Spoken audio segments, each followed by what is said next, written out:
and asking questions about exactly what is being done to ensure that the details of textbooks that children read in both public and private schools across the country meet standards. We're following up to the earlier disaster that led to the death of some 9 children in the island community of Fana. Here in the Greater Accra region, my colleague will be joining me. We have details of it here on Ghana Tonight. Also, we'll take a look at the state of small and medium-scale enterprises in this country and how the economic crisis has impacted on them and what specifically is being done to sustain the SME sector in this country.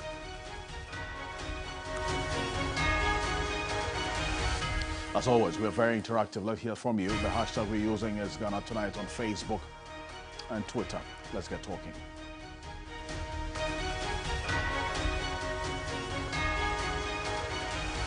Let's settle for Ghana Brief.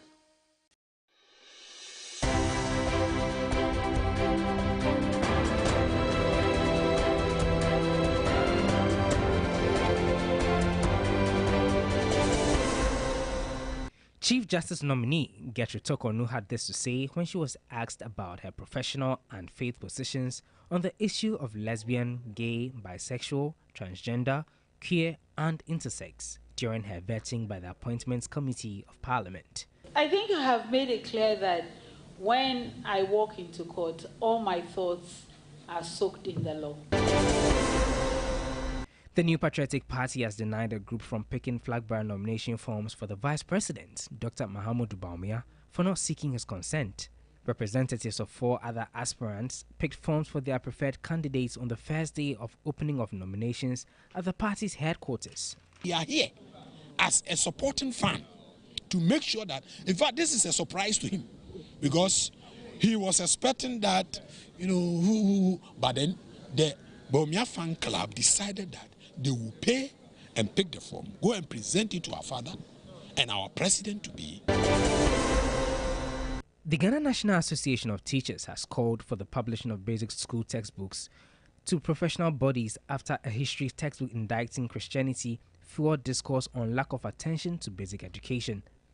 Parts of the circulating textbook states that Christianity is responsible for poverty and that religion has incited fiscal conflicts in Ghana and worldwide. The challenges confronting us in the writing of the textbooks is a wake-up call. Now look, let us support our subject teacher associations, give them the resources to write the textbooks for us. There are fears Ghana's construction industry could soon collapse following government's failure to settle over 300 million cedis in arrears owed building contractors. Speaking to 3 Business at the annual general meeting of the Association of Building and Civil Engineering Contractors of Ghana, Vice President Tony Asante-Jinai pleaded with government to pay their members as most of them are dying due to pressure from creditors and bankers.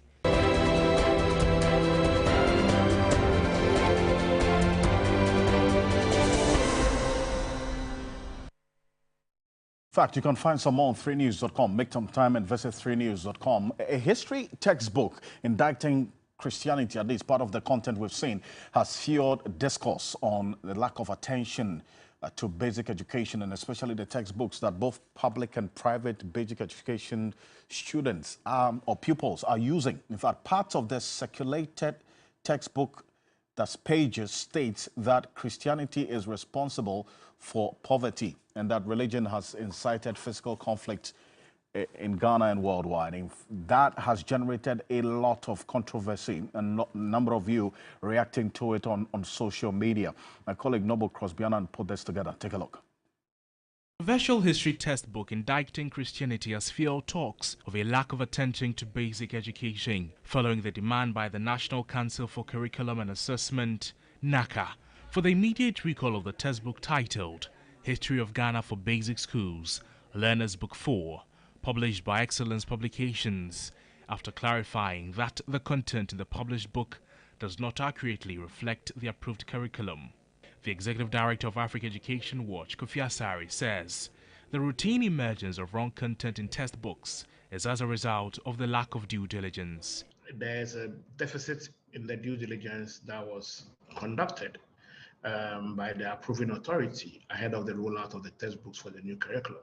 It is not unexpected that this deficit will occur, especially when you have a textbook rollout process and the curriculum rollout process that was rushed through. My worry is the extent to which such inappropriate content has been, disseminated within the ecosystem. He's further calling for sanctions. The question I keep asking myself is, so who is held responsible? When will someone be held responsible for some of these lapses? I mean, if there are no sanctions, then obviously you would agree with me that this is not going to be the last time we are going to be having half-baked textbooks being, put out in our education system. The situation, according to him, puts a lot of responsibility on parents. It's quite a tricky one for parents to rely on a certain list of approved textbooks, by a regulatory body. Given the inefficient, regulation by the Ghana Book Development Council, parents will have to take full responsibility for the books they buy for their kids. Parents will have to review the content themselves. Parents cannot rely on the fact that the book is being sold at a bookshop. It is essential. That's Kofi Asare, Executive Director of the Africa Education Watch, one of the foremost education CSOs in this country. He's not alone in this concern. In fact, when we put this out on social media, and we got close to 1,000 of you commenting on this, expressing concern, because this is not the first time we've had a textbook with questionable content for our children to consume in this country. Now, shortly, we'll be joined by Professor Edward Appiah, Director General of the National Council for Curriculum and Assessment, NACA. They have the primary responsibility of also approving for publication content of textbooks that they approve to be used by both public and private basic and schools in this country. But the Ghana National Association of Teachers, that's NAT, has also raised concern about this new development, been reacting to it as well. Take a look. The solution to this thing is that let us encourage the subject teacher association with resources to produce textbooks for us. They can do it. If we give them money, we get consultants. We pay them thousands and hundred thousands of dollars. Why can't we give to these professional bodies and tell them that, look, give us textbooks, and you think they will not be able to do it? They will do it for us. But the thing is that those professional bodies, instead of helping us, they are dying gradually because of lack of support. So I think that the consistency, okay, and the challenges confronting us in the writing of the textbooks is a wake-up call. Now look, let us support our subject teacher associations, give them the resources to write the textbooks for us. And I think we will get there. But to wait and say that they should do it and bring it, then that one will, because already they are no meeting. Where are they going to get the money from? Government should support them, for them to go into research for us. And I think it will help. So that's the NACT, Ghana National Association of Teachers concern there. Let's go on Zoom now. Professor Edward Appiah, Director General of the National Council for Curriculum and Assessment. Thank you for time on Ghana Tonight. So this particular one, the latest textbook that's caused this uproar, I want to understand, Prof, what processes does the content of the textbooks go through at your level as a council before the publishers are giving the nod to go ahead and publish these books? Thank you very much, and good evening to your viewers and your listeners. First of all, let me also put it in context that this is an institution that have its regulations, have its principles, has its activities well mandated to handle such an issue. But remember, we are dealing with human beings. And as human institutions, definitely we are going to have some of this. And that is the more reason why we have rigorous activities and rigorous rubrics that helps to check some of these. Now, the activities that we go through as a body is such that nobody, and I want to repeat that, nobody can just get up and put a book outside and in the classroom and go out and say that's a good book, unless it has gone through our rigorous activity, our rigorous mandate. So for example, if you want to come up with a book, anybody at all can do that. And I heard my brother Musa talking about some associations putting themselves together. Yes, anybody at all. And we have such people. We have such associations. All that we have to do is to make sure that you go through our rigorous activity. First, we need to make sure that you pass the technical test. You need to pass the content. You want to pass the curriculum test. And before you go through all these, and mind you, it is not one person who is going to do the assessment. We have 3 key professional people who are versed in their subject areas, who are taken through activity and who make sure that a book go through that. I see, but you see, in this specific case, this textbook with the content about the Christianity and how it is put, did this come to you? And so if you have now issued a statement, because I have a statement from you saying that you are going to withdraw this textbook from the market. It's already out there. So what happened? Did this slip through? Does it not raise questions about how vigorous your process is and the fact that you failed at doing this due diligence to ensure that this does not go out?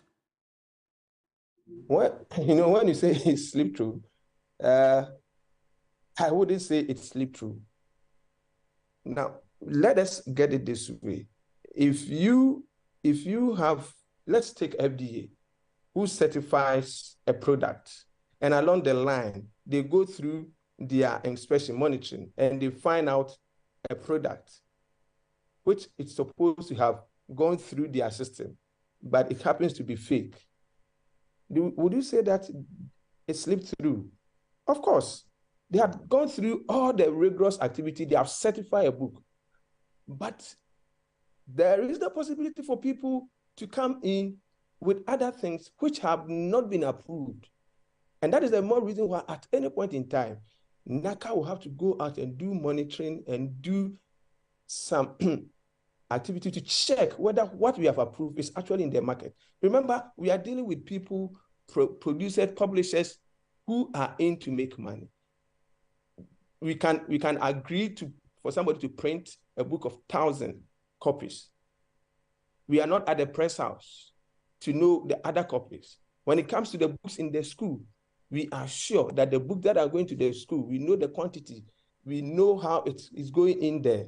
But those that are going out for people to sell themselves, we will not be at the market to see. And so there's a possibility that a publisher might somehow publish something and then he says that it is approved. Knowing that we have countless of situations where we approve a book for a publisher, one book, before you realize the publisher have 3 books already in the market and it says that it is approved.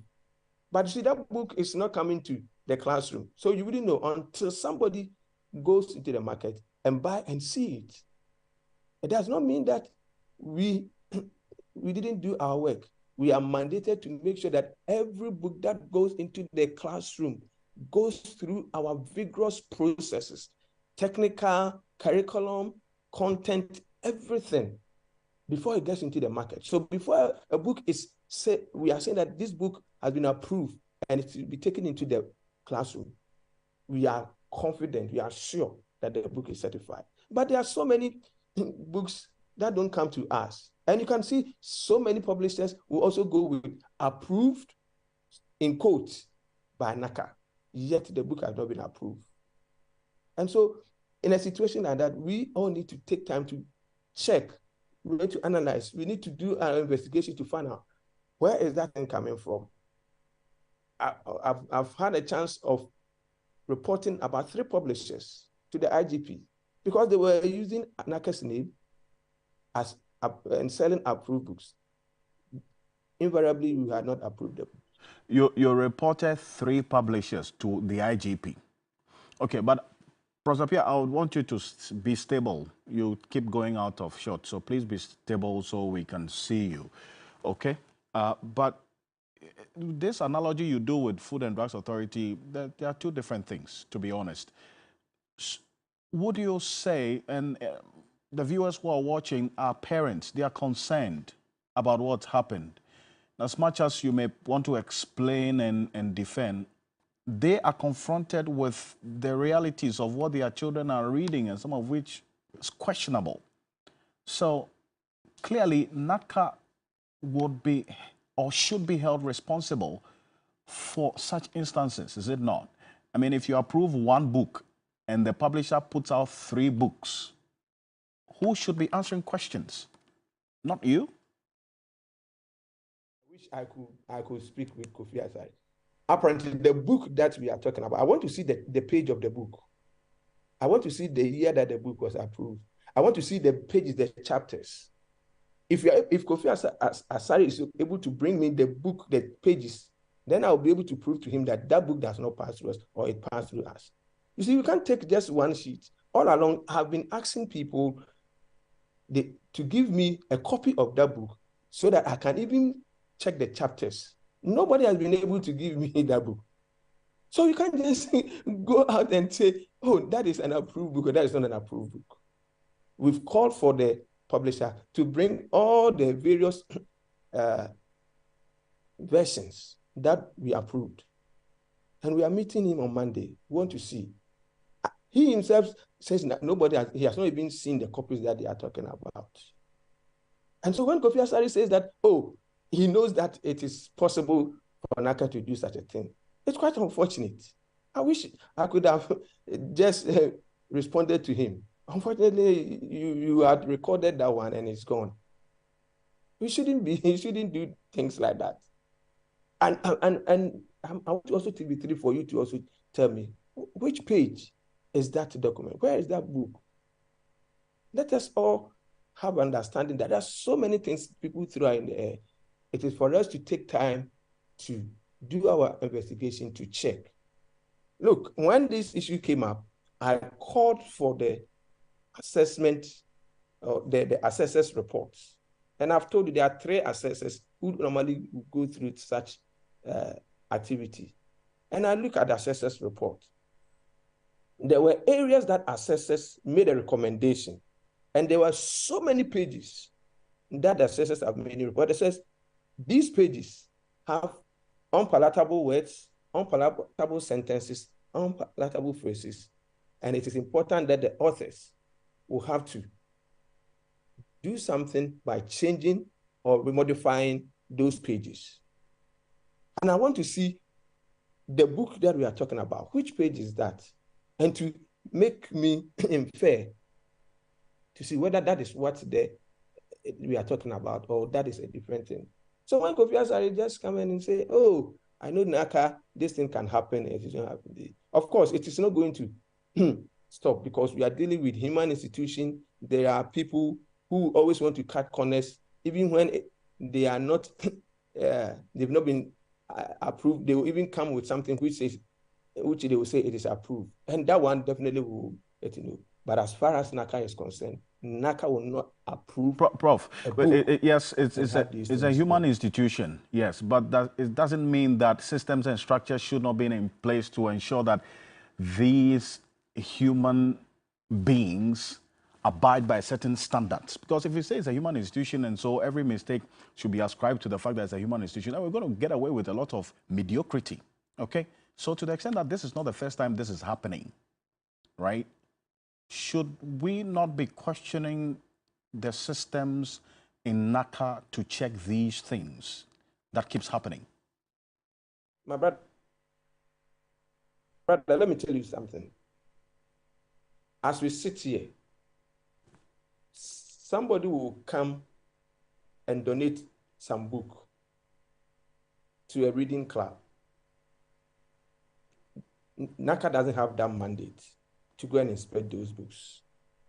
So if such a person have donated a book and the people are reading the book and somebody picks the book and finds things that are not good enough, would you blame NACA? Somebody will go and sell a book. He's not taking it into the classrooms. Mind you, our mandate is to regulate and approve books that are being used in the classroom, pre-tertiary. And so if somebody is selling his or her book and you find such matters, contents that are unpalatable, will you blame NACA? So these are things that when I say it is not going to be the last, that's what I mean. Remember a book, I think a year or two, a book came out and they were talking about children being taught how to even have sex and that kind of things. And it was all over the place. Apparently that book was being sold in the market. It was not a book that was even in the classroom. Then nobody regulates that book. Would you blame NACA? Let's come home to those that we say NACA approved. There are so many publishers, so many press houses. We don't have mandate to even go to the press house to regulate the book that is being published, so long as the book does not go to the classroom. Mm-hmm. And if somebody goes to find a book being sold and the person says based on approved NACA curriculum, and the book is not being used in the classroom, do you blame NACA? There are private schools who go out and the head teachers who go and buy books and they see NACA approved curriculum, GES approved curriculum. I'm just coming from the Western North. I went on a tour, monitoring tour, trying to check how the curriculum is being run in our schools. I saw so many books, private schools and public schools, which have not been approved, and yet teachers are using them.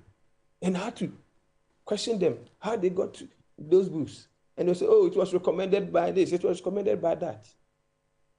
So these things are there. And that is why we are saying that anybody who finds a book in a classroom or being used by any institution, pre-tertiary institution, and find the content suspicious, just draw our attention. Right. We will make sure that the right things are done. Of course, the head teachers and the teachers who are using that, so long as they are within our pre-tertiary, they will be sanctioned. We report them to the authorities and they will be sanctioned. But the books that are outside, but you see, Prof, this is not about blame. In fact, where you have to be blamed, our mandate does not go there. Where we have to be blamed, certainly blame will have to be put squarely. It's about demanding that the right things be done, the right structures be strengthened, so that the children will not also be exposed to these things. Okay, so if you are saying that you are meeting the publishers on Monday, this particular textbook, beyond that, do you have like a post-approval surveillance where you go to the market to check whether the approval you give to the publisher to publish just one book that you have approved, that same approval letter is not used to publish 3 other books that you have not approved? Do you have that system? Of course, we do that. We have monitoring department that goes goes to the schools. And like I said, I am just coming from a monitoring tour. We do that to check. There's NASIA, that is the Schools Inspectorate Authority, under the Ministry of Education, that is also mandated to do compliance and assessments of schools and environment, who also check some of these things. So we do that. And books that are in the classrooms, teachers that are in the classrooms, or teachers that are using books which have not been approved, we sanction, we report them to GES, and they are reprimanded. Okay. But for us, we don't have the mandate to go to the market and pick any book and check the book and see the content is unpalatable, and then we sanction that person. That one, we don't have that mandate. Of course, we are working on LI, which we would have wished that we have those mandates to do that. But once again, there are laws governing such activity, and therefore we are struggling to get this LI passed. But as far as the classroom activities are concerned and the learners' TLMs are concerned, we are making sure that all books that we say we are approved have gone through the rigorous processes that we have put in place. Okay. Prof, thank you very much for your time. And look, we'll follow this meeting that you have with the publisher on Monday to see the outcome of it. But he is the Director General of the National Council for Curriculum and Assessment, Professor Edward Appiah. But coming up next, we stay with issues of education, because just about 3 weeks ago, we had a disaster that claimed 9 children at an island community in Fana, specifically. We have details of it. We've gone there to that community, and what we've seen is that nothing has changed.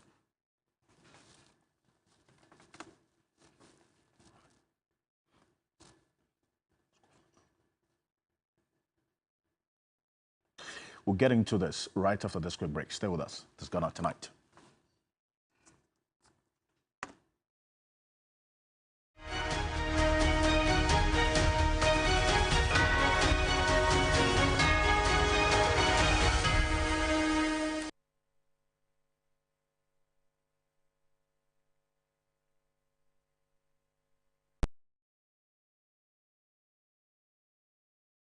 Ladies and gentlemen, we're going to demonstrate to you the superior properties of Flamingo paint as compared to other paint brands on the market. We take equal quantities of Flamingo paint and this ordinary paint. We then dilute them with water. And now, let the test begin. The gentleman on the left is going to apply the ordinary paint, and the gentleman on my right will use the Flamingo superior paint. As you can clearly see, Flamingo has the obvious better hiding. Furthermore, Flamingo has painted a much larger area. You know, 1 bucket of Flamingo paint is equal to several buckets of any other paint brand on the market. Flamingo paint is made with superior formulation to give superior durability, superior hiding, superior coverage. Flamingo paint, simply superior. Everybody knows Acrobato. And if you know Acrobato, it means you know M-Punch Homeopathy Clinic. M-Punch Homeopathy Clinic is my pillar. Let's hear what others are saying about M-Punch Homeopathy Clinic. Who will be careful M-Punch one? Chesena me ankasa me period na say problems wom ntina ma wo ho idea ma me papa chesena nya asem ketewa na me coin point no mo hwe me modam no mo hwe bibia na so mo meduro me fire no ene ma won kra mienu foforo kwa na mkwan mu a eba and everything yourself me ma me no adwodwo eda ho a wontumi nante ene ne ko end point o mama nuru a ene ne ho eden a watimi asori anante. That's end point for you of Acrobato. Hello hey ohwehwe what che okay a free bra wo di end point wa dance am me call you no me Jones sema na enkoyie empeso na maye mre nyina na magina sabema na me be fie for there e ho na nyina jaresa. You heard everything. I have secret. M-Punch is my secret. M-Punch Homeopathy Clinic. I'm free. D ajejede nkratu yatum. At long last, Blue Jays Vodka makes a bummer kit. Blue Jays Vodka makes Numbi a fine. The guys are chilling with Blue Jays Vodka mix. Wow! Numbi a tasty. Can we join you guys? We are all single. Yeah. Blue Jays Vodka mix and we are dead. Taste no kama. Enjoy the unique taste of Blue Jays Vodka mix. Blue Jays Vodka mix Numbi a fine. Blue Jays Vodka mix. Blue Jays Vodka mix. Numune nyansem, wonton manimpa woni fie don woche. Are you into a small-scale enterprise? Do you want to boost your sales? Do you want to shine your hustle? Then register now to be a part of the annual TV3 SME Fair and Funding Summit 2023, happening from the 7th to 11th June 2023 at the Junction Mall, Nungwa. This time is going to be bigger and better with a lot of fun engagement and activities like free social media marketing, training access to funding support for your business, live interviews, dance contest, sing-alongs, kids special playground on Saturday, Java sessions, fashion night, giveaways, and many, many more. Remember, it's from Wednesday 7th June to Sunday 11th June from 8 a.m. to 8 p.m. each day. For enquiries and registration, call 0541 159 715 or 0554 049 778. TV3 SME Fair and Funding Summit. Growing your business. The fishing industry in Ghana is of prime importance to the economy and the well-being of the people. Sadly, this critical industry faces a hidden threat that threatens its very existence and survival. Join us as we shine our spotlight on the canker of illegal fishing, a practice that has devastated our marine resources, depleting our fish stock, leaving our fishermen with empty nets, fish processors struggling to survive, and our communities in dire straits. We delve into safe fish handling and processing, certification and licensing schemes. We focus our sharp lenses on child labor and trafficking in fishing communities to demand accountability and responsiveness from duty bearers. Join Three Foundations advocacy for Ghana's fisheries recovery through missions compelling and captivating advocacy. Keep an eye out on TV3.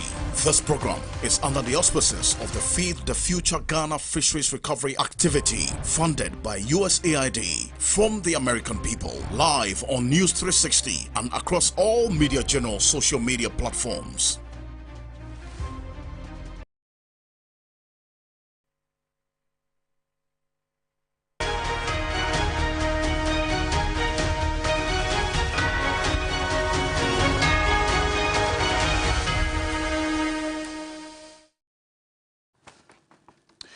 Well, welcome back. This is Ghana Tonight. Education of children at Fana.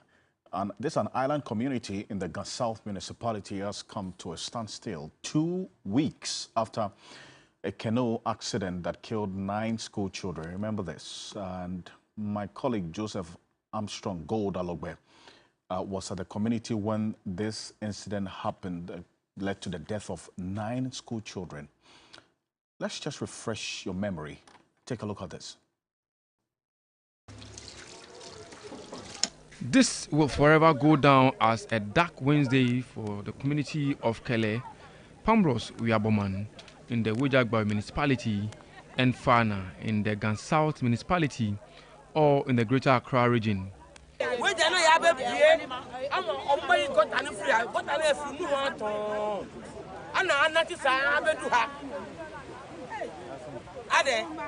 Twelve school pupils boarded a canoe from Kele after school. 9 of them did not make it on the other side. This was after their self-paddle canoe capsized halfway through their journey. 13-year-old Enyonam was one of 3 survivors of the accident. Then I told her, I said that we are plenty inside the boat, so she will move some people down. The boy told me that we will go, so nothing will happen. When we are going, then the boat come and say, when the boat comes, then I hold my brother. Then I don't know how my brother did. Then my brother fell off, and then my brother also.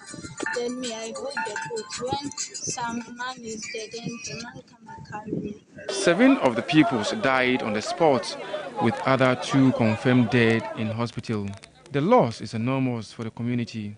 13-year-old Enyonam lost her little brother in the accident.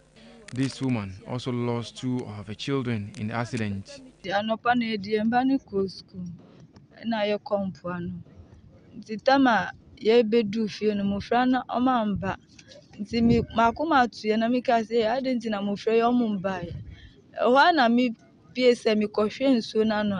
And obi kike mu ka kire me say yemba no na omabutu nsu no ntimi kwato omu na eye mofra no minua baba ko ni me baba ko.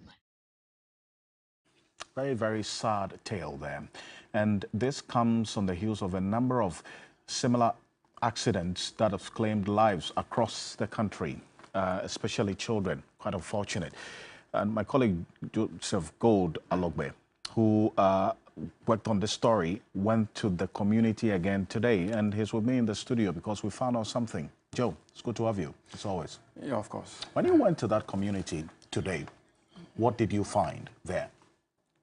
Alfred, we got a call that it's been over 2 weeks after the incident, and you know, the minister, the Greater Accra Regional Minister, promised that they were going to buy some canoes and also provide the community with some life jackets. So we got a call that since the incident, the pupils have not resumed school yet. So we decided to follow up and see how true that was, whether or not the canoe and the life jacket promised them have been provided. So I went in there. I actually went there on Wednesday, yesterday and today to be sure that we are not going to lie to the public.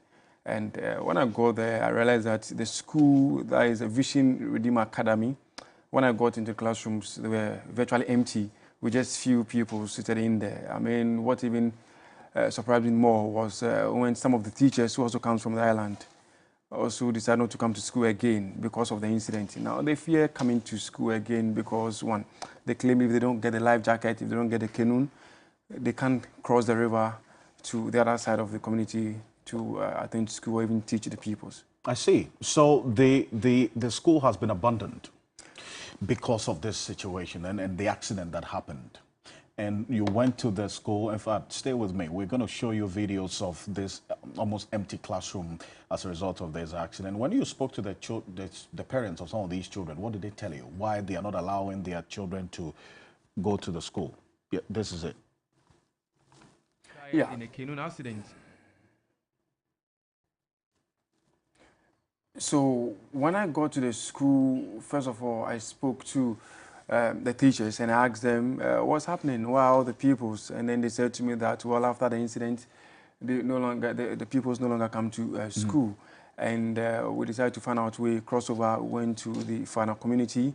And when you go there, you can see the pupils just loitering around. And the guy who was even at the center of the boat paddling, the accident occurred. I saw him busy working, fetching sand to fill their house, and I engaged with him and asked him, why are you not in school? And he explained to me that, well, the incident that happened is still fresh on the mind, and for now... So this is the community? So yeah, that's the community. That's when I got to the community, and you know, it's quite a long distance. After crossing the river, you have to walk some miles to go to where the community itself is proper, and so that's why I met. So that's a young man in the picture, the guy who was paddling the canoe.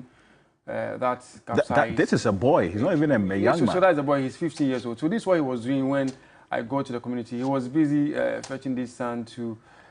He says when it rains, the water takes over the house. So he's trying to fill the place. So this is what he's doing instead of being in the classroom. And he's not doing this alone. There's another lady who also survived. I decided to go to the house, and in her case, I got a little bit alarmed because for her, I'm told she has not been herself since the incident occurred. I mean, she was just lying down, just chewing her dress. She has not been herself, and I think the regional minister did say that they are going to get them some psychologists to help them. So that's a young lady. That's the lady. Yeah. The psychological effect of this on her has left her traumatized. This is so the evidence of the it. lady now. She can't stand on her own. You know, while she's standing, she just falls off, and I couldn't worry her any longer. I just have to allow her. So they haven't brought the psychologists that they promised to go to the community to go and help these children psychologically come out of the trauma of losing their colleagues and watching people they know die. That hasn't been done as well. Well, not yet. What I know is that there's a committee that is supposed to come up with some recommendation, also get back to the regional minister or the regional ministry too. But what were the timelines for this committee? Because while the committee is delaying, the children are suffering, at least with what we've seen, what you just showed us. This is just an example of one of a number of these children in the community who are having to live with the trauma of this accident. And look at how they're living. You know, this is certainly not one that you want to wait for a committee to do its work. Well, I called the committee. I called the Gan South MC and complained to him about what I've seen in the community. But he says that the committee, trusts the committee will come out with some good findings and recommendations. So we should just hold on and see what the committee is going to come up with. But for me, I'm thinking that the girl I saw, she's Angela, 13-year-old. If maybe by tomorrow, by Monday, they can get some psychologists to take care of that lady, I think it will help a lot. Whilst we wait for the committee to conclude their work and see. So if not, we are going to lose this girl. And one thing I heard was that they said she screams in her sleep. Anytime she sleeps, she screams, shouting the name of her younger sibling that died in her hand. You know, she was holding the younger sibling, and unfortunately. So the regional minister made promises.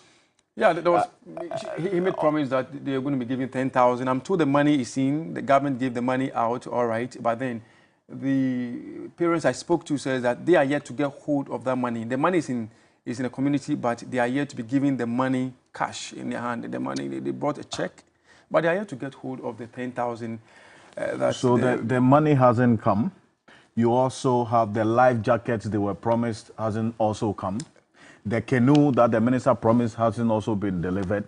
And the psychologist to help the children as well get over this has not also been delivered. So it's just a tale of failed promises made to these disaster victims. For the money, I'm told that the money, the minister gave the money out that day. It was in the form of check. And the money was given to one particular person to help withdraw the money and then disburse to the family. And for whichever reason, the parents says that they are yet to get hold of the money. But for the canoe, I can say on authority that the canoe is yet to be given.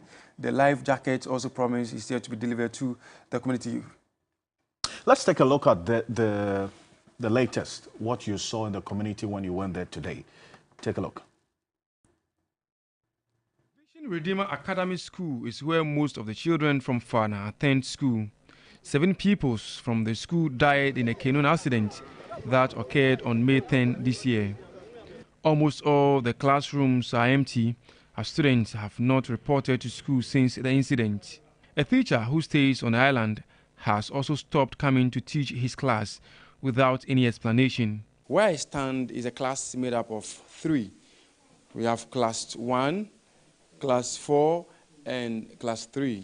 This teacher you see sitting on this side is responsible for taking care of all these 3 classes because the other teachers that are responsible for that classes came from Fana. They've all stopped the school after the incident. We later crossed the river to Fana in the Gan South municipality. It is a taboo to bury dead bodies or give birth to a newborn baby in the community. Hence, none of the 9 that died were buried in the community. It is a fishing community without electricity, clinic, schools, or potable water or any other social amenities. We first met Achu, the 15-year-old boy who was paddling his mates back home before the incident. So you've recounted Achu's, your experience with Achu earlier today. And so after this, what next? I mean, we've exposed this. We've made the public aware of the failed promises, which we are calling on the minister, the Greater Accra Regional Minister, to fulfill these promises to the community. So then what next? Well, for me, I think the minister gave 2 weeks ultimatum for the committee to complete their work. So hopefully, let's see, maybe by Monday they will be able to finish with that sitting and come up with their recommendations. Going forward, I'm just praying that the young lady we saw in the visuals will be attended to immediately because her case is quite a serious one compared to Achu. That also says that when he sleeps, he sees himself paddling the canoe in his dream. You know, he says when he sleeps, anytime he goes to bed, all he sees is he sees himself paddling the canoe. Anytime he closes his eyes to sleep. So sleeping has become a challenge for him now, of course, which is why the regional minister said they're going to get a psychologist. So we are just hoping that going forward by Monday, all this will be attended to. And the full version of the story will be aired tomorrow on News 360. At 7 p.m. Yeah, at 7 p.m. Joseph Armstrong Gold Alogbe, thank you so much for the good stuff you're doing. And we can find a bit more of it tomorrow as well on TV3 and also on 3news.com. But coming up next, we zoom into the areas of the small and medium-scale enterprises and the impact that this economic crisis is having on growth. We sat with the Chief Executive Officer of the Ghana Enterprises Agency, Kosi Yankee Aye.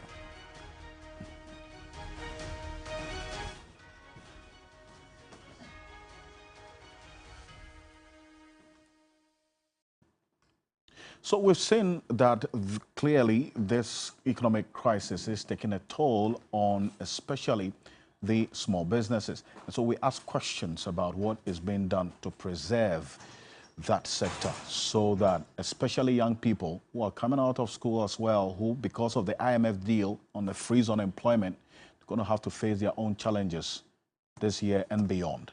This is what the Ghana Enterprise Agency has been saying about this particular problem. Take a look. So I recall in January this year, you made mention of some 65 million cedis that had been disbursed to a number of SMEs over the last 15 months, correct? Yes, that is true.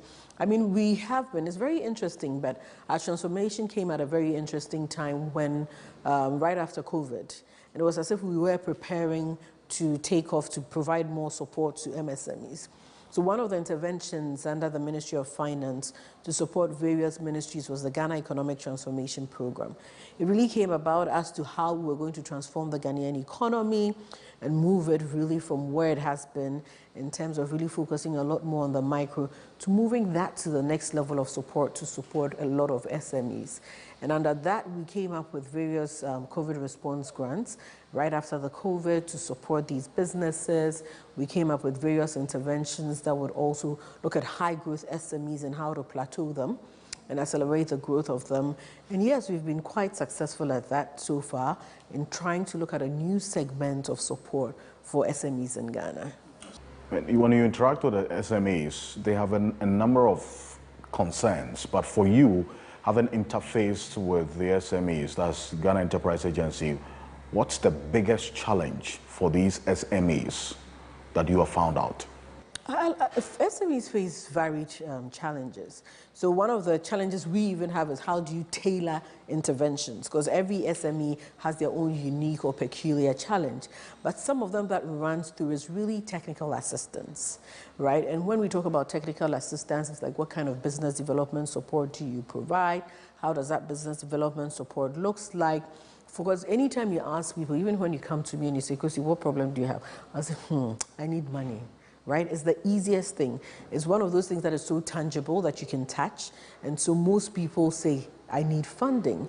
And they don't realize that sometimes it actually goes beyond funding. Because you might have funding, but how do you use that to provide more support or move the business to the next level? And it takes technical assistance. And so one of the things we've realized is also the learnings that comes along with business development support that people tend to undermine. So you're looking at, if you're talking about technical assistance, you're looking at financial, business planning. How do you plan for the business? How do you ensure that in the next year you'd still be around? How do you ensure that you're growing the business? What does it take? Right? Really doing that to build a strong institution of business. And these are some of the challenges that we see that some of these businesses have. There's also regulatory support. So a lot of times people don't pay attention to some of the regulatory support. So in terms of Food and Drugs Authority standards, HACCP, looking at even ISO certification, because if you want to really accelerate growth, right, you might have the money, you might have the knowledge, but the systems are not well put together, which some of these certification helps you put together, then you can't even export, right? You can't grow the business. You can't go to certain markets that you would want to go to. And so these are some of the challenges that we see negatively impacting some of these businesses we work with. You mentioned that during COVID, you had to support over 300,000 SMEs to either stay in business, or some people actually start a job or some kind of business for themselves. How is the monitoring of these businesses that you supported and those you give credit to going?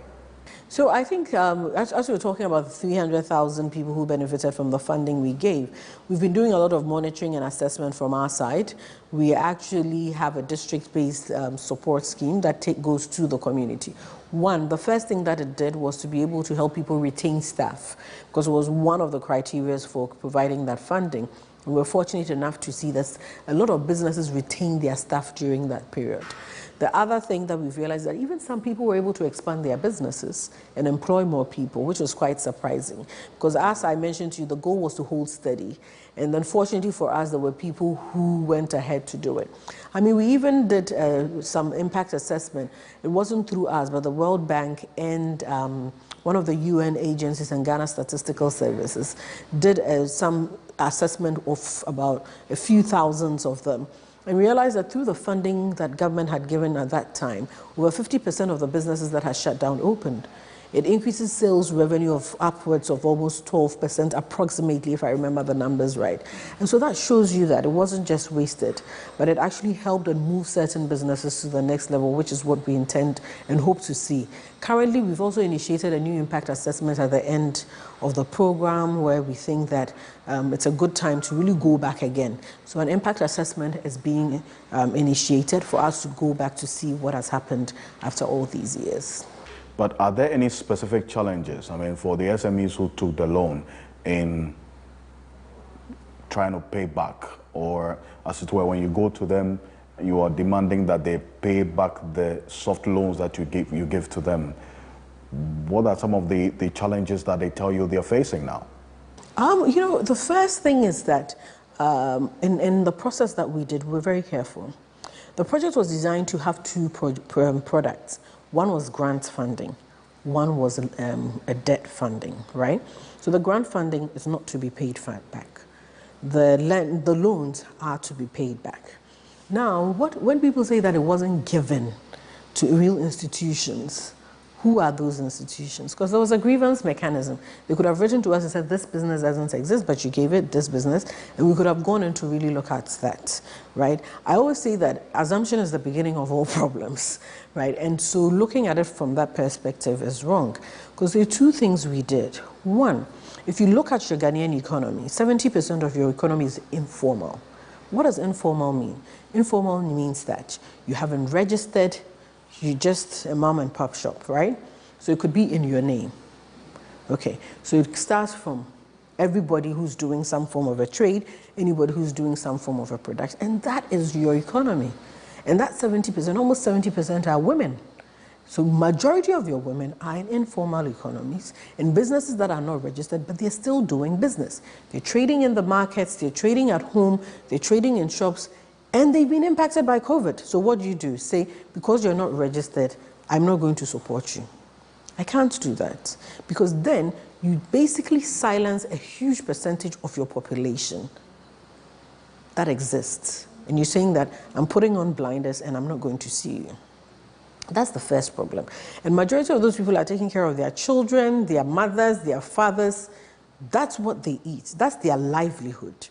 Then you have those businesses that actually have registered and formalized. So before we designed the intervention, we just didn't get up and say, hey, we have money, everybody come. We looked at the statistics and the data. We said, this is what it looks like. This is your informal, this is that. So if this is your informal, assume, based on statistics and data, that this is how much money they make in turnover, this is what they have to do. The other thing is that we work through associations. The associations told us, these are our members. Because if you remember, a lot of the media people and some of them said, work through associations, work through the banks. So we didn't sit in isolation.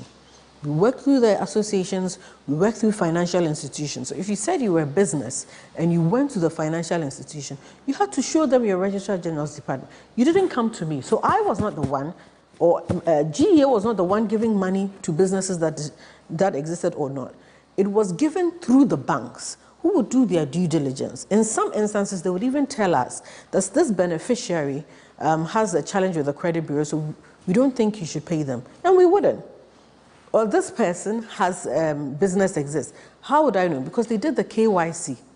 So it's really interesting and hard for us to say that, oh, this business didn't exist and you gave them money. And for most of the people who were in the informal sector, it went through their momos, which was the loan or the grant of up to 2,000 Ghana cedis. So that was not consequential enough, right, for us to assume. And there was a lot of checks and balances that went to the momo. No momo was paid 2 times.